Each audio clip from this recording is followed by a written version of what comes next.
All right. Hey, welcome back to the Go for CO channel. And this is John the Bomb, your host.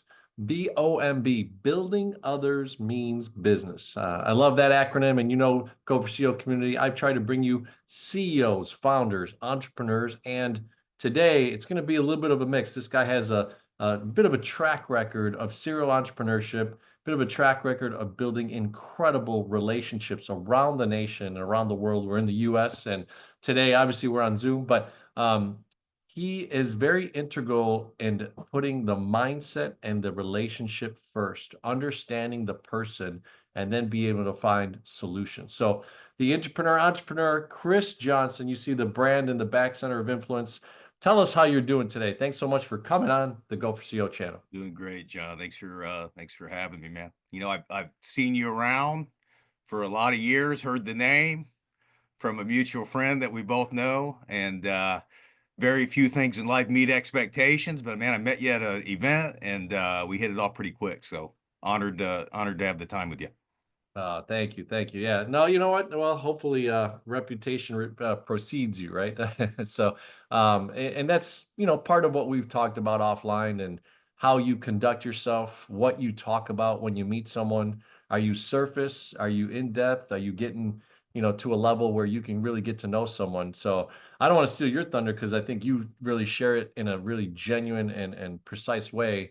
Tell us a little bit about, I guess, the background, right? Center of influence, and then some of the things that you've been able to do in your life so that we can kind of start the conversation from a entrepreneur perspective. Yeah, it's always been about relationships, John, from very early on. I say this at every podcast I've ever done.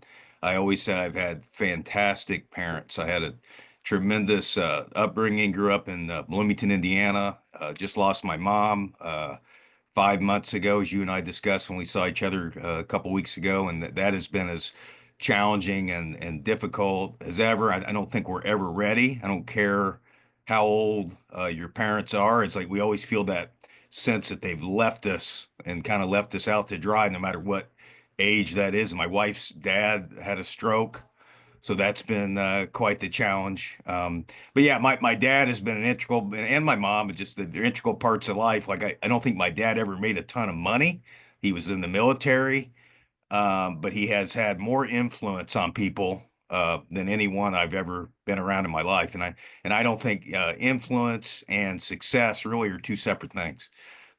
So for me, learning from him and then learning how to treat somebody that you got your CEO level people that and then you got folks that some might perceive that would be below them in some way. And I think that's a real shame because I think everybody that comes into your life, there's an opportunity to learn about them and to see how you can improve them. So every conversation I have to me is a gift. So I really like relationships and just going to the gas station, going into Panera on a daily basis. You don't know who you're going to meet. So everything in life is an opportunity to make somebody's day better. And it sounds so frivolous or something, maybe not a little shallow, but I really believe that. I think we all control our attitude and how we approach people, and I take that very seriously because it's all a choice. I love it. It hit home when you said, the CEO and then underneath them, and then understanding the go for CEO mindset. Everybody is a CEO of their life, right? Yep. And that's one of the messages that we strongly put out there with the Go for CEO brand and the community. So I love that you share that, and then you empower people when you're talking to them to speak about themselves, speak about how you can connect with them and what you can bring to the table as a connection, a friendship, a business relationship, all those types of things. So tell us a little bit about Center of Influence and what's going on there, and then obviously some of the other things that you're doing right now, entrepreneurially and Oh, intrapreneurially. always have had a goal, John. It's not been that hard. Is to just make people in my life, 100 people is always the goal to make them better than what anything I've experienced. Uh, Okay. just saying, my mom passed, my father-in-law. I'm 49 years old. If I got taken out today, I've had a charmed life.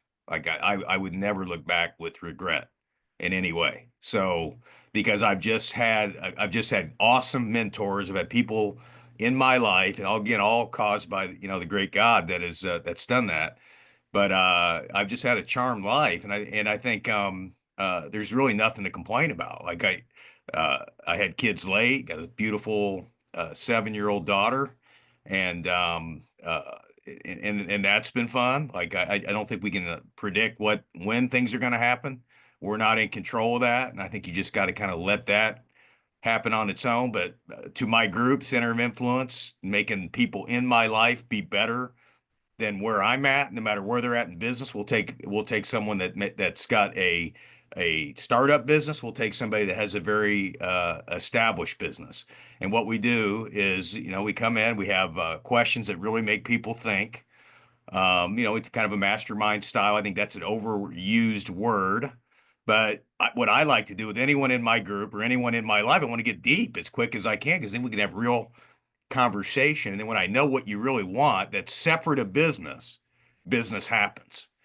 It never fails that when anyone that I've gotten really deep in their life and maybe heard some of the problems they're going through, and I've really been able to help them, it's amazing how much business we've done. So COI is something. And then I had a group before that, which was called SIL, and that was right around COVID. And right before that, we were doing lunches, had 125 executives coming in before that to have lunch at Five Seasons. And then I spent 15 years at Five Seasons, and back to my greatest relationships, probably the guys folding the towels, not the guys that were not the CEO that was flying in on his private jet. We had great conversations. And one of the things that he did extremely well was he'd say, "Hey, I ran the sales." He'd say, "How's the sales going?" Be great. He goes, "What's going on with Indiana basketball, which is my passion." So he was always great about keeping the thing, and he knew what my passion was. And it's amazing when you find out what somebody loves, how much business gets done. He's like, "Oh, this guy knows what I care about, what my passion is, and I'm going to do all those little mundane things that maybe somebody doesn't want to do in their business." So he knew that. So, but again, the relationships with the guys folding the towels, the waiter in the restaurant, it's always the culture of the company you're in that is the most satisfying thing. At least it is for me. That's huge, right? You mentioned culture right there.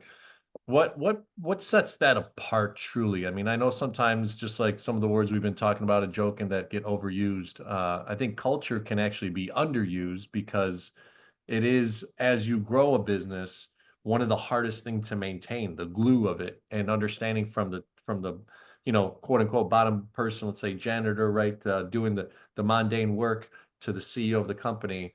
That culture, and you see it in certain American brands out there. When you hear the CEO speak, you hear the truth about how they get culture. So, from your perspective, since you've seen it from top and bottom and been rubbing elbows in those spaces, what do you think is influencing that when you start to grow a business? I think it's what you do every day. Like if I have somebody in my organization and I one day go up and I'm very interested in their life and what they got going and maybe what's going on at home. Hey, what do you have going for the weekend? If I do that on one occasion, but then I don't do it every other time, that speaks volumes to me. There was a guy I heard that runs Camless Restaurant, John, third generation restaurant, and my wife went out and I went out to Seattle, and I said, "Hey, I'd love to go to this restaurant," because I heard him speak at a conference, and he had this thing with his people, and he'd say, "Who are you becoming? Not what are you becoming?" And he would Mm. sit with them every week. He had a once a week meeting because he said the restaurant business is broken, and we can all attest that the service level of restaurants since COVID has probably been, restaurants have had their thing. So I heard Mm. this guy speak for an hour at this culinary conference on YouTube. We go out there and I said, "Hey, honey, I would love to meet this dude. Like he really moved me." So I went to the maitre d, whatever, the person that was the host, and I said, "Hey, would love to meet Mark if he's available." I heard him speak on YouTube and was very impressed. Comes out to the table. How long do you think he was at the table, John? How long do you think he was there? All right. From what you're saying, I would think a guy like that would spend 15 to 30 minutes. Yeah, about 40 minutes he Yeah. sat and really, and so here's a guy saying that's what he does with his staff. Okay. Yeah. And then we come That's in awesome. as patrons, have a fantastic, one of the best meals I've ever had. Unbelievable view of Seattle, right by the Google headquarters or Amazon, excuse me, Amazon headquarters. The restaurant was first class. Anybody that's in Seattle, go to Camless. But he was awesome. Like, so do you live it every day? I mean, or am I just like or is it just BS? Because I think if people see me, and again, I'm not tooting my own horn, I hope everybody does this. When people see me, they're going to say, Chris is the same guy, whether it's a business deal or whether it's a personal deal. Like if we're going to do business together, I'm going to treat you the same. And then one has nothing, they're both the same. Like I had a situation where somebody, I tried to help him in our mortgage space, and he did not return some of the texts to get together, and then we're in personal stuff together. I'll be honest, man. It's like it's hard because I'm trying to help you grow your business. You didn't respond, but yet we're in an organization together, and everything's cool. I mean, that I struggle with that. So I'm big on that. Like how you see me in business is how you see me at home. And again, like getting back to the initial question and leadership is being consistent and treating people the way you want to be treated every single day of your life. And that's a big part of who I am. And again, that comes from foundation. Like my dad, like the most humble dude you'll ever be around, goes to a high school basketball game. That's where I came from. I've probably been to 1,500 high school basketball games. I should have been a scout. Um, that everybody in the gym knows who he is. Now he spends $5 going there getting popcorn. There's no money involved in that. He's not sitting in a suite at a college or a pro game like some of our friends do. That's just going to games and seeing who Indiana's recruiting, and then walking around and being the same, being friendly to people, and everybody knows who he is. So that's cool, and that's something to emulate. Like that, that's the like my dad. I mean, like that is somebody that if I'm half the guy that my dad is, and I'm going to go down to Bloomington tomorrow to see him because he's moving homes after my mom passed. He needs something else to do or something, another challenge or whatever to build and have another house. But it never gets old to go home. Oh, that's awesome, man. And yeah, look, I mean, obviously, with the passing of your mom, it kind of sets in, right? When you can't call that person anymore, when you can't, have that conversation anymore, but then you still have your dad, and you're enjoying these moments, right? To be able to be with him and partake with him and doing stuff. So that example is really interesting, right? When you take that into business, when you see someone like you said, you went to his restaurant, you asked for him, he spent real time with you, and then you saw, probably observed him, right? When he walked away, he probably said something to one of the maitre d's or the waiters or something like that. And it's genuinely, it starts at the top of how you're leading your organization. And it's interesting. I mean, you're going to still have people within the dynamic of a hierarchy, right? Of individuals working in certain places in your organization. What would you say is one way that once you identify maybe someone not acting and doing those acts of service and ways of leading and modeling, that you can kind of help them if you're in a position to impact them within a business? People are always watching what you're doing, John. I think it starts inside. It starts with us, and then they're modeling you, right? So if someone sees me leading in a way that, and they're not doing that, and then I can say, hey, man, and then you just like have conversations about where they are in their life because people that aren't doing the right thing, there's something going on behind that. We just talked about this before you started the podcast, like we really don't know what's going on in people's homes unless we're there, right? Because everybody has different challenges. Maybe their marriage isn't great. Maybe maybe business is down. But again, the ability to be able to listen, which I'm not the great. Sometimes I'm always like, we all do it, and don't say you don't because we all listen so we can get something out ourselves. And that has been a goal of mine in 2025. And it's been a goal of mine probably for many years is to like, do I really sit down and listen to people and hear their problems? But I think it starts with me. And if I'm out there leading and doing the right thing, people notice that. And again, I'm not perfect. Don't get me wrong. I mean, we all can be better. So I'm not going to get on here and say I'm a perfect saint. There are times we all come up short. But then it's just like, hey, and then you got to know what's going on in their life. And then I think once you learn that and then you have real conversation, then I think you can maybe see some improvement. But again, I'm not here to fix anyone. I got enough stuff going on with myself. So people have to fix themselves. I think we all give up on that with our marriages. Like, right, oh, we get married, then our wives are gonna change. No, they don't change. We have to change, and people change through a marriage, and then we have to understand and learn what they need and be better at being better spouses.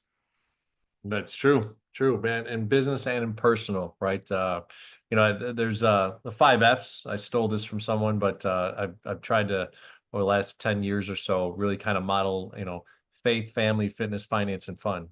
And the fun part has been trying to mix in with the family because obviously you only have your kids for a short period of time. Mm. You don't realize how fast that goes, Oh, and the love that you have for those little buggers.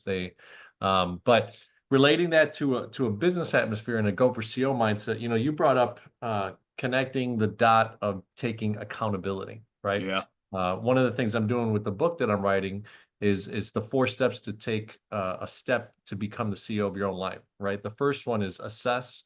The next one is align.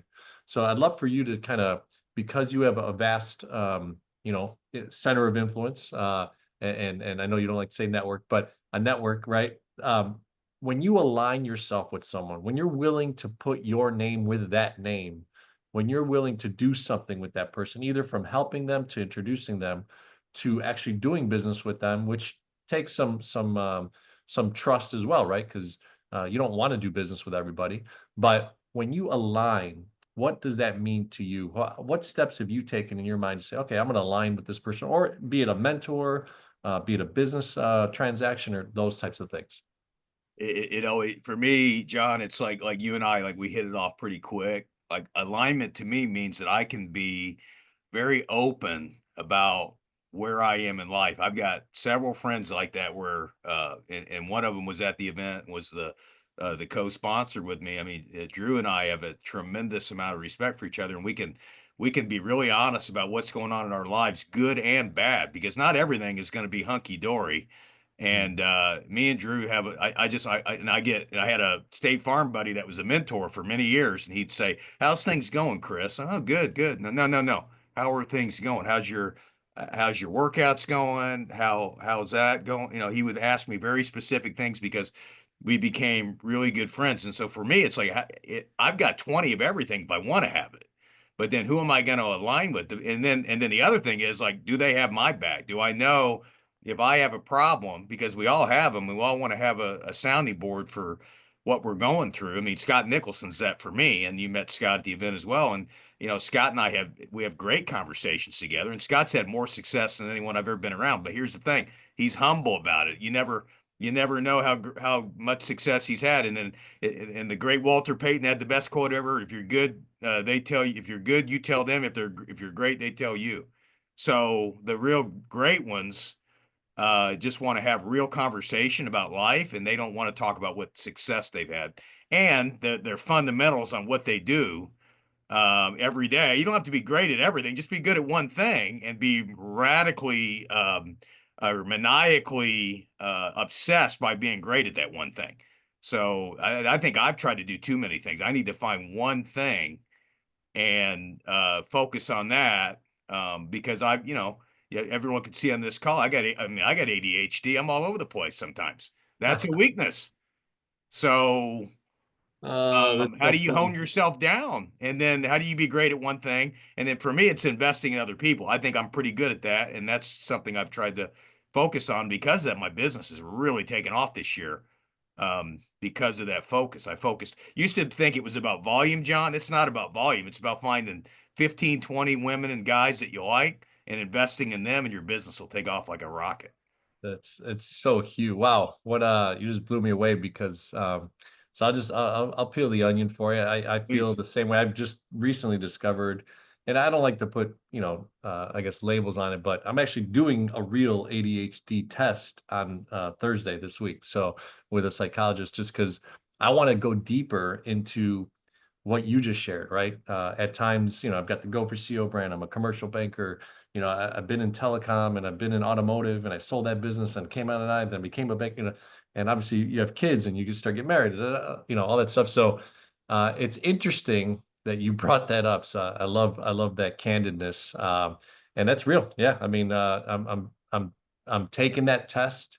Costing some money to do it professionally at a level where I want to go deeper into understanding. So I love I'd that. Go like for that. sure. Tell me where that is. I'd like to know that. I'm One of the things I think the great ones do, John, they really want to work on themselves. I don't know 100%. anything. I'm always the dumbest guy in every room. And I'm not saying that to be, I try to really associate with people that are well above me, and also just their faith level, who they are, how comfortable they are in their own skin.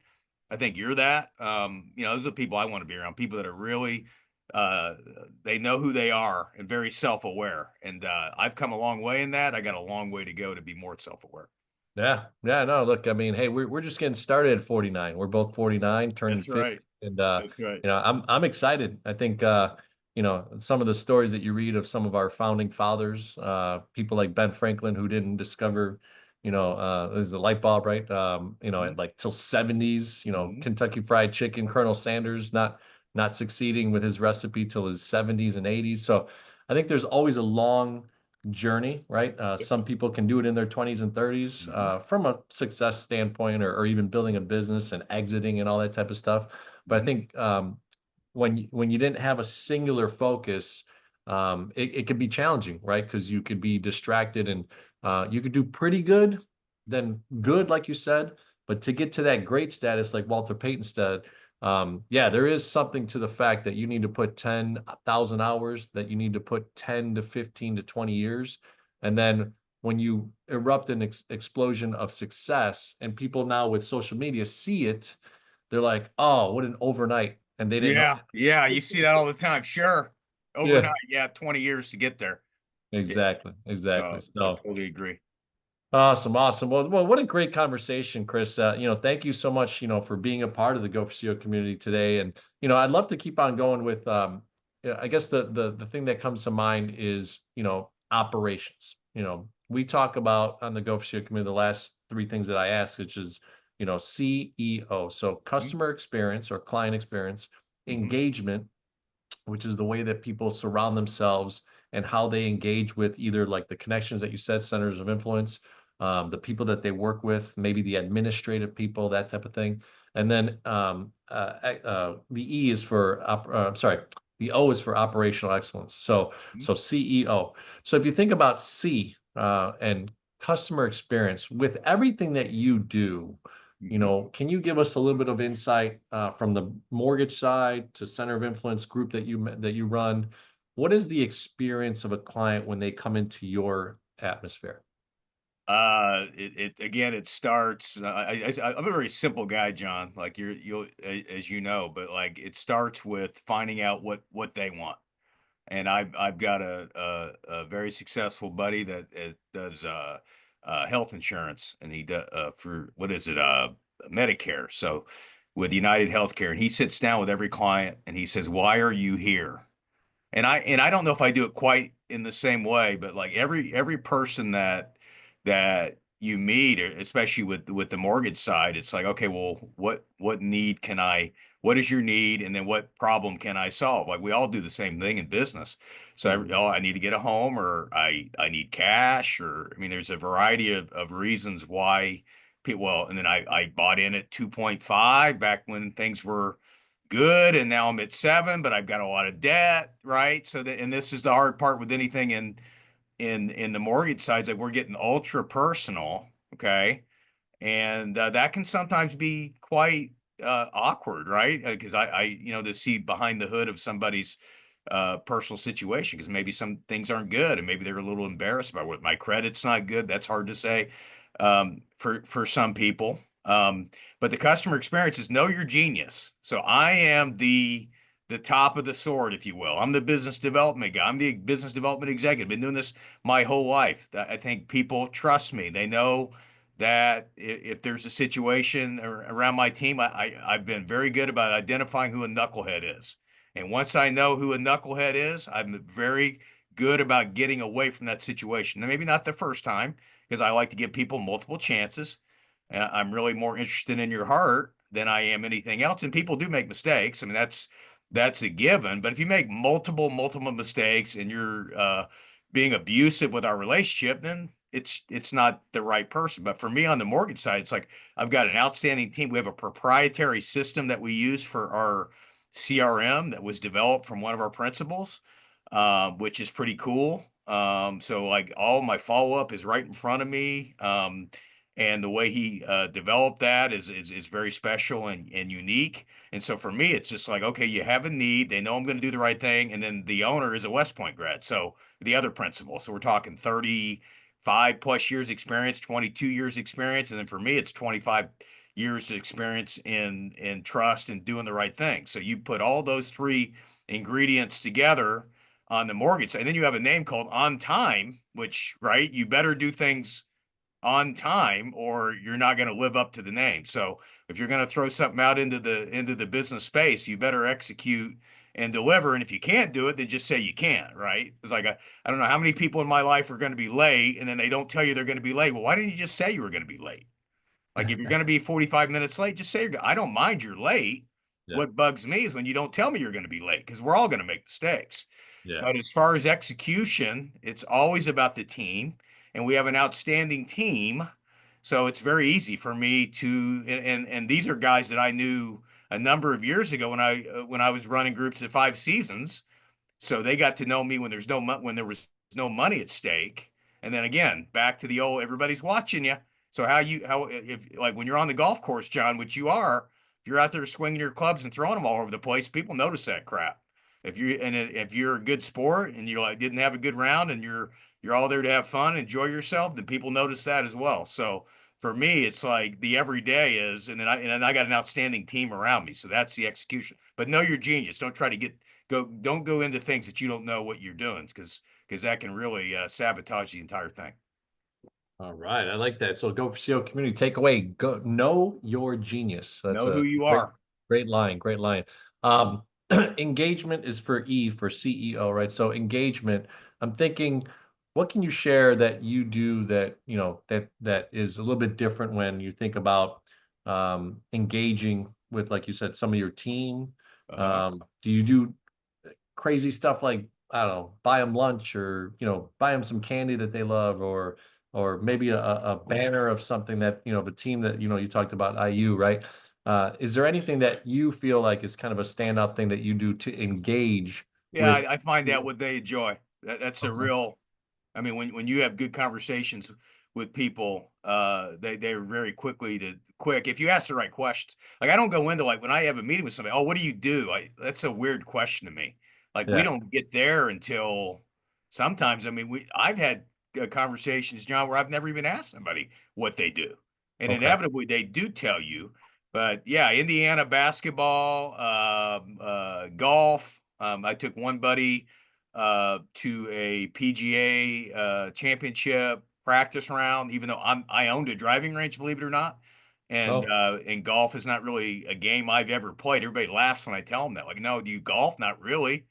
But people were happy when they would come hit golf balls. So I enjoy being around happy people. Same Yeah. with 5 seasons, 15 years at a British style country club, 8 indoor tennis courts, 8 outdoor. We sent 3 kids to Wimbledon. That's cool. And you can say, hey, you send your kid here, they have a chance to play at Wimbledon. When you can make Wow. those kind of statements, and say we are the best or we are one of the best, but yeah, it's certainly sitting down with that person, finding out what makes them tick, and then doing stuff to that. Yeah, lunch is a big part of what we do, and then it's great to connect and then to get personal with them because I've had several people where I've never gotten deals, and all of a sudden they tell me about their kid that they're having a problem with, and I'm listening to that, and all of a sudden they got 2 deals to throw at you, and that was not there was no ulterior motive on my behalf to get that. It's just when you can really understand what's going on in somebody's life, they find it to be very easy to do business with you. So that's a big part of it. It's just getting to know that person and serving one another, and then we'll see what happens from there. All right. So this is leading me to something just because I'm very curious. Do you, in 49 years, you've Uh-huh. obviously met thousands and thousands of people. Yep. Um, how, Yes. are you going back and taking notes? I'd love to go deeper on this one. Yeah, I have a book. I have a little book, and Okay. it's handwritten. There are what's the new thing everybody's got? They're writing notes on that. What's the name of that? Like you've seen it. We all seen it. It's like $700 for one of them. and they Oh, are, you literally take your little, iPad almost or like a something, or stylus, and you're okay, writing notes on it, and the okay, remarkable. okay. Yeah, look it up when you get off this, buddy. Like the remarkable, and like I've considered getting it, but I kind of like just having that little book, and then I'm always. But the thing is, what if you lose the doggone thing? Because I'm, my ADHD, I've had that happen. I lose my Yeah. notes, but I just I didn't. I think didn't when know if you, you put it in maybe like your phone contact, because I'll do I that. do, I You do, know, I have this little thing, and I put it in my notes. So I've been known to do that, but then I okay. forget. Like, did I write it in my little book, or did I put it in my Mm. notes? I mean, heck, but if you write it, then you somewhat remember it, right? Yeah, yeah. I There's think something in your database of your brain that registers, right? you got to write it. Yeah, that's interesting. I mean, I guess I was selfishly trying to figure out because it's so neat when, to me, when someone remembers something, right? And I try to be the same way, but I sometimes have to help myself to be like, all right, I talked to Chris. Let me put a note in my phone once got these smartphones. I've noticed that helps me to put in the notes section, like, hey, we talked about IU, like he really loves it, and maybe if I IU comes mean, into town, dude, stuff like that, right? Or whatever it may be, right? So awesome, awesome. Well, how about O and CEO for operational excellence? You talked about your company, developing a proprietary CRM system. What are some other tools in operating your day-to-day business from center of influence to on-time mortgage to LinkedIn, buddy, it's the okay. greatest tool in the world, man. Like, I mean, what, you got an opportunity to see where they've been. You got an opportunity to see where they went to college. Uh, Indiana University. I have a whole list of people that went to IU. That is and I annoy people because I am so passionate about it, right? And like, Indiana's not been good for a long time, okay? And I still to this day have never been able to be okay with that because they were one of the wealthiest, they have the biggest alumni base in the country. My wife doesn't believe me. She's an Oklahoma guy. I told her that. She didn't believe me the other day. Like, oh, I don't think that's true. And then I showed it to her. I got on my Google. I had to be Mr. Big and show her the exact that Indiana is the number one alumni base in the country. I Wow. mean, you go to New York City, Indiana plays in New York. There's 10,000 Indiana fans there. My buddy was out in Seattle for the Indiana Washington game the other day. Half the fans were Indiana. Why can't you win? And they have one of the biggest NIL payrolls in the country, and they've been good in 30 years. But here's the thing: Nick Saban at Alabama, they weren't good for about 30 years. He gets to Alabama, they won 6 championships. So if the foundation is there, they have all the NIL money. It's a beautiful campus. You've got unbelievable facilities. You have a really good president now. So all the foundation is there. It's like a good company. It starts at the top. So if Mm. you've got great ownership, great leadership, and then they're good people and they care about you as a person and what you're doing, then anything can happen. So all these people would say, "Why you hasn't been good in 30 years?" I don't believe that because I think everything that you need to win is there. So they wouldn't be happy with me as the AD because I wouldn't stand for losing because everything that you need to win is there. And again, it's the same thing in the company. But LinkedIn is the greatest resource because I can look at then I can go into Google, I can see videos, I can see you've been arrested, right? So I think the internet's the greatest tool we've ever had. LinkedIn's very specific. And then I can, again, the videos, like I can see that I know you've had a podcast, and then I saw you that day, like, hey, when can I get on love to get on your podcast, and then I'll get you on 2 or 3 of them because that, like, people, you got to see how people react when they're on camera. I want to see how people react when they play a bad round of golf. I want to see how people react on the basketball court. I want to see how people react when they've had a bad day with their spouse. I want to see all that because I can see more about you through adversity than any amount of money you make. Yeah, yeah. No, I love that. I love it. And what a great way to really kind of encapsulate everything we've talked about, right? It's a great bow to really understand from the you know way that you engage people to the way that you lead yourself to the way that you're interacting with your alignments and who you're connecting with, and then to the ending it with the operation of how you're systematizing things and getting yourself fluid in what you're doing on a daily basis. So awesome, awesome stuff, Chris. I'd love to always share, that the guest share anything with our community, Go for CO community. You've had a great experience today. You'll be seeing this in snippets, also in 30, 60, 90-second shorts with Chris's wisdom that he shared. follow him. So why don't you share best ways to connect with you? You're probably going to say LinkedIn. So why don't you share how you'd like to communicate with some of our community people? LinkedIn, buddy. You know, that I think again the greatest resource. I know how many Chris Johnsons do you know? You probably know like uh 9 Chris Johnsons. I mean, can my mom give me a little better, or dad give me a little better name than Chris Johnson? It's like boring, but that or Chris at Center of Influence.vip. That's the COI part of things, and then Chris at On Time MTG. Hey, I think the market's going to be good here soon, man. So, you know, we're gonna be doing some refis. I think the market's going to be good. So excited about, again, always an eternal optimist, but excited about what's going to happen at the end of the year. Yeah, no other way to look at things, right? Mhm. Obviously, you know, when people say be realistic, or what's the other one? Rationalize. Well, Mhm. I had a mentor tell me one time. He said, "Well, when you're rationalizing, you're telling yourself rational lies." Ooh, I like that. So I like don't that. rationalize things. Try to step away from that and do have the right mindset. So awesome, brother. Well, thank you so much for coming on the Go for CO channel, ladies and gentlemen. Subscribe to the channel, become the part of the Go for CO community. We're coming out with our book very very soon. The four Can't steps of wait, man. I can't wait for that book. It'll be fun. Awesome. Yeah, the four steps: assess, align, accountability, and attack. Awesome. Awesome, brother. Thank you so much for Thank being you. on.